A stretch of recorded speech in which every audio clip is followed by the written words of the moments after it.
Christopher Nolan will never direct a Marvel movie. Not now, not ever. And it's not because he can't handle superheroes. He already made the best superhero trilogy of all time. Not because of money, not because of scheduling.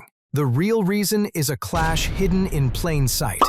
And in this video, I'm going to uncover why the most ambitious director alive can never join the most powerful studio in Hollywood. To understand this, we need to go back to a moment that changed everything. In 2003, Christopher Nolan walked into a Warner Brothers boardroom with a proposal that sounded less like a superhero pitch and more like a manifesto. Batman Begins wasn't just a film, it was a revolution. Nolan demanded complete creative control. He would write the script, oversee the final cut, build real sets, crash real cars, and tell a story designed to begin and end as a trilogy. No spin-offs, no shared universe, no studio interference. Most executives would have dismissed such audacity. Warner Brothers agreed. That decision became the foundation of Nolan's career. Absolute artistic autonomy. Now imagine that same conversation happening at Marvel Studios. A hypothetical project like Iron Man 4 would come with a series of mandates. The plot would need to set up the next Avengers movie.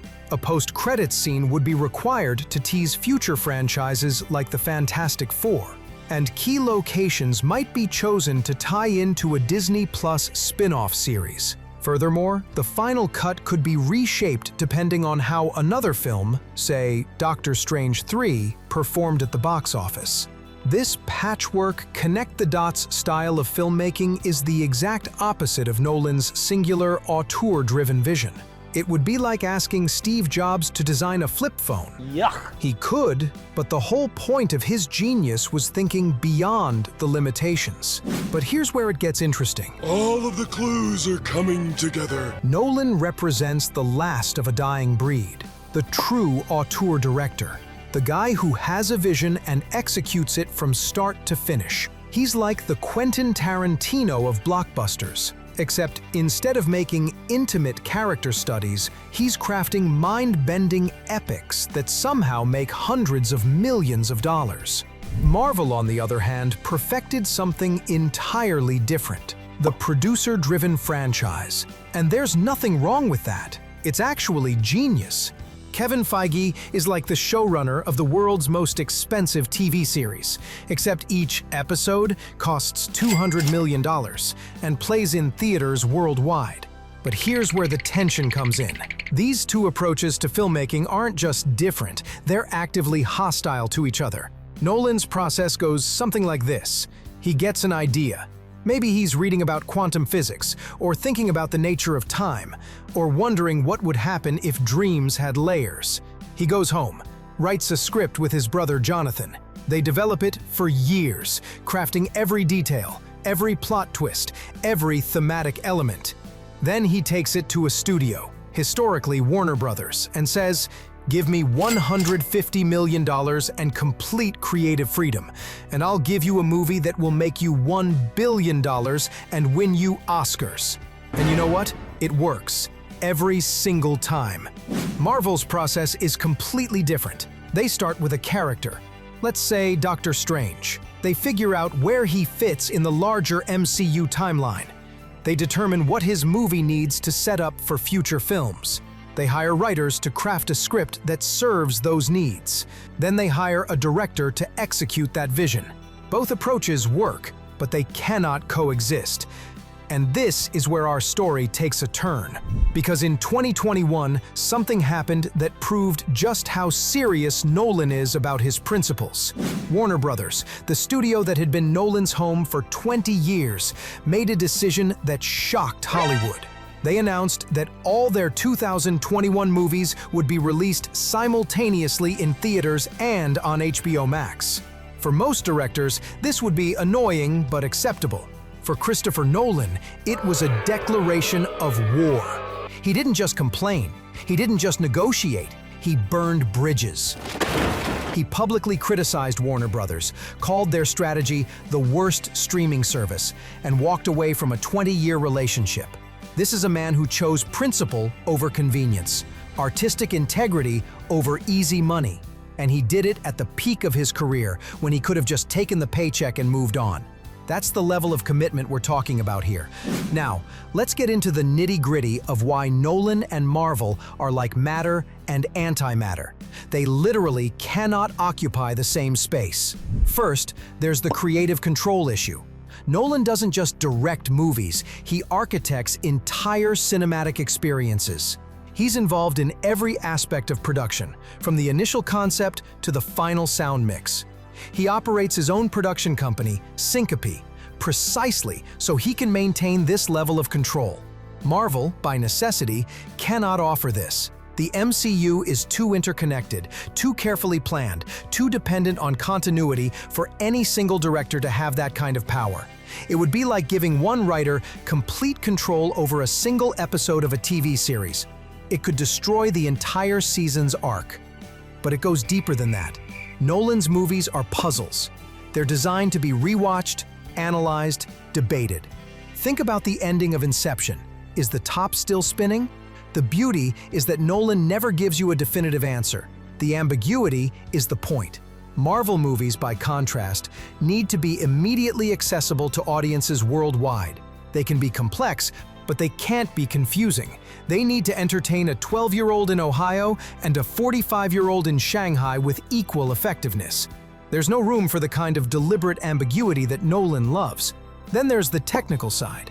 Nolan is obsessed with practical effects and photochemical film. You want to crash a plane, but not from the air. No, it's so dramatic. He crashed a real Boeing 747 for Tenet.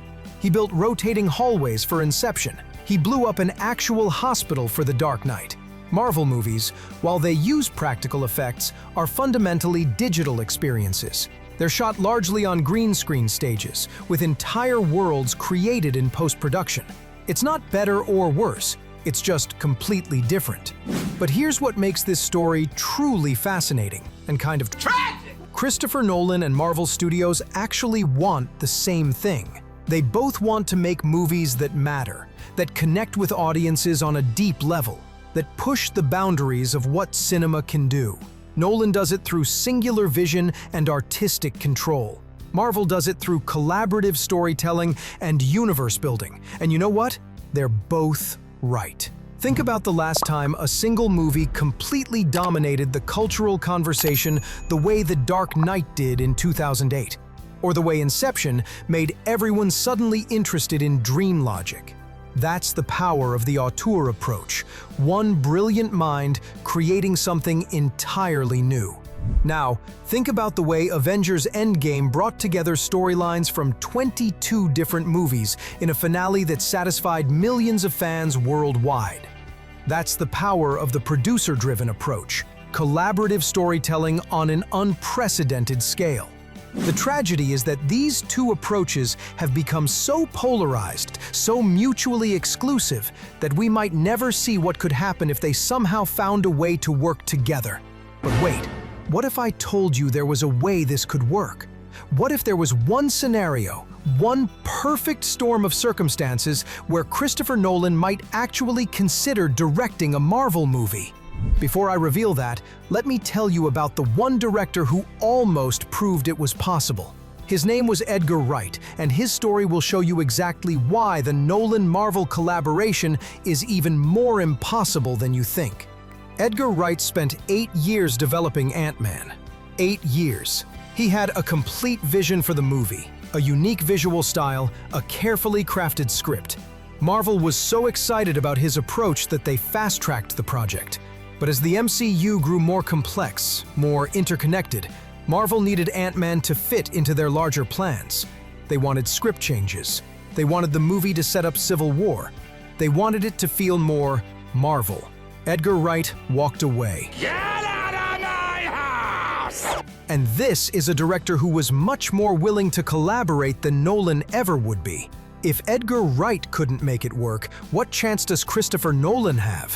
Which brings us to the heart of this whole story. The reason Christopher Nolan will never direct a Marvel movie isn't really about creative differences or artistic integrity, though those are real factors. It's about identity. Christopher Nolan isn't just a director, he's a brand. His name on a poster means something specific: original, complex, visually stunning, emotionally resonant cinema that respects the audience's intelligence. Marvel isn't just a movie studio, it's a universe. Their brand means something specific: interconnected, accessible, crowd-pleasing entertainment that brings people together. These brands are both incredibly valuable precisely because they're distinct. Nolan movies feel like Nolan movies, Marvel movies feel like Marvel movies, and audiences love them for different reasons. If Nolan directed a Marvel movie, one of two things would happen. Either it would feel like a Nolan movie, which would disrupt the Marvel brand and probably confuse audiences expecting a traditional MCU experience. Or it would feel like a Marvel movie, which would damage the Nolan brand and disappoint fans expecting his signature style. There's no middle ground because both approaches are so fully realized, so completely developed, that compromise would weaken both. And you know what? It's beautiful!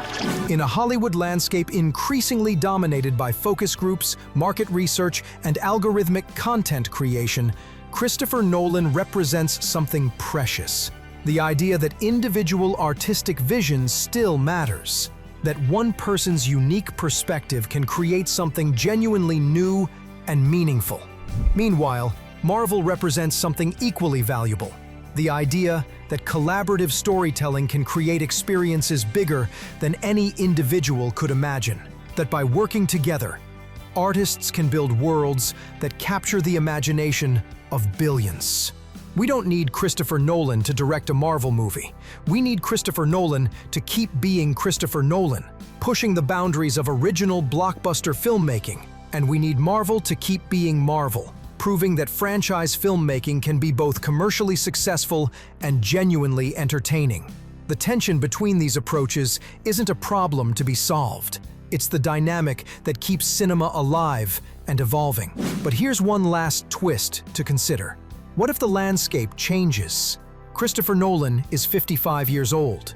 He's made his mark on cinema. He's proven everything he needs to prove, and he's starting to think about legacy. Meanwhile, Marvel is facing new challenges: audience fatigue, diminishing returns, the need to reinvent themselves for a new era. Is there a world where an older, more secure Nolan might be willing to take on the ultimate creative challenge? Where Marvel might be desperate enough to offer him complete autonomy over a standalone project? Maybe an X-Men movie set in its own universe, completely separate from the MCU. A one-off Wolverine story that doesn't tie into anything else. A Doctor Doom origin story with the darkness and complexity of the Dark Knight. It's probably not going to happen, but the fact that we can even imagine it shows how much both Nolan and Marvel have changed the landscape of blockbuster filmmaking. Here's what I want you to take away from this story. The next time someone asks why Christopher Nolan doesn't direct Marvel movies, don't just say creative differences.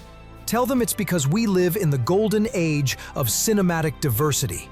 We have room for both the singular vision of an auteur and the collaborative magic of universe building. We can have both Oppenheimer and Avengers, both Inception and Iron Man. The real question isn't why Nolan won't direct a Marvel movie.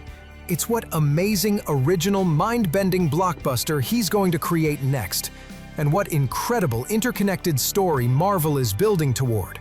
Because in a world where both can exist and thrive, we all win. So what do you think? Am I wrong? Is there a scenario where you could see Christopher Nolan taking on the Marvel Cinematic Universe? Or are some artistic differences just too fundamental to overcome? Let me know in the comments below.